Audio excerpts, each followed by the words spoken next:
এই যে cameraman, for your kind information, যা ছবি তুলে তাদেরকে ক্যামেরাম্যান বলে না, ফটোগ্রাফার।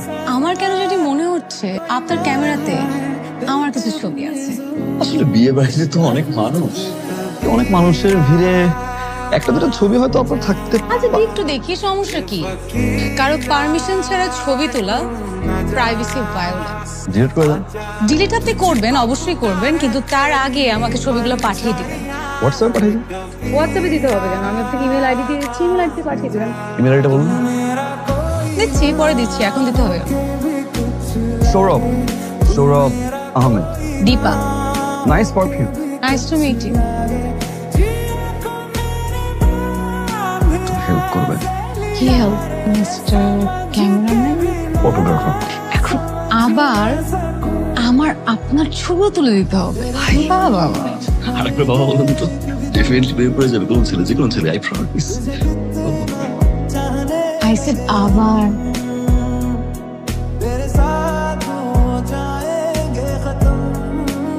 আপনি এখানে প্লিজ বলে তো আসবেন। কি ব্যাপার, মুড অফ মনে হচ্ছে? আমার বাবা আসলে একটু অসুস্থ। বাবার আসলে যে বিজনেসটা ছিল, বাবা সেখানে অনেক টাকা ইনভেস্ট করে ফেলে। তারপর যখন লস হয়, আস্তে আস্তে বাবা মেন্টালি অ্যান্ড ফিজিক্যালি সিক হয়ে পড়ে। সুস্থ হয়ে যাবে, আই প্রমিস। দোয়া করে দিন। সৌরভ নামটা অনেক সুন্দর। সৌরভ নামের অর্থ হচ্ছে দীপা নামের অর্থ হচ্ছে বন্ধু। বন্ধুত্ব করা।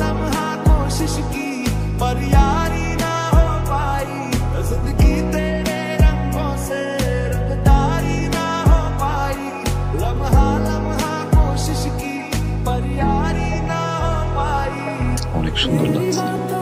একটা মেয়ে সাজলে এত সুন্দর লাগে, মনে হয় প্রথম দেখলাম। মেয়েরা মাঝে মধ্যে অকারণেই সাজে, তাদের মায়াবতী হতে ভালো লাগে। তুমি কি মায়া হবে শুধু আমার?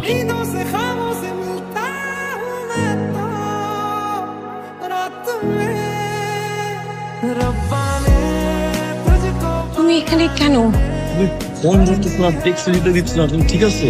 আমি বলছি, আমি ফোনে বলছি, তুমি যাও, আমি তোমার সাথে ফোনে কথা বলছি, যাও। শোনো না, আসছে তো বলো। বাবা না হঠাৎ করে অসুস্থ হয়ে পড়ে, বাবাকে হসপিটালেও অ্যাডমিট করতে হয়। আমি আসলে 2 দিন হসপিটালেই ছিলাম। তোমার সাথে এখানে কেউ যদি দেখে তাহলে আমার অনেক ঝামেলা হয়ে যাবে।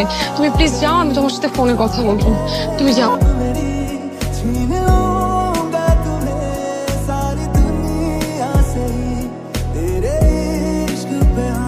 সৌরভ, আমার কিছু কথা আছে।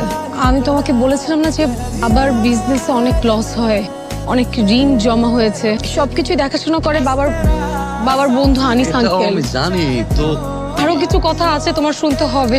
বাবার চিকিৎসার জন্য যত টাকা লাগে সব টাকা আনিস আঙ্কেলেরই দেওয়া।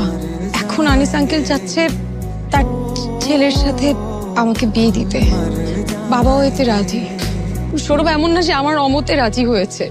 সবকিছু চিন্তা করে বাবার কন্ডিশন দেখে আমি বাবাকে না করতে পারিনি। সৌরভ, আমি তোমাকে পছন্দ করি, কিন্তু আমার বিয়েটা করতে হবে। আমি সরি সৌরভ, পারলে আমাকে মাফ করে দিও। ভালো থেকো।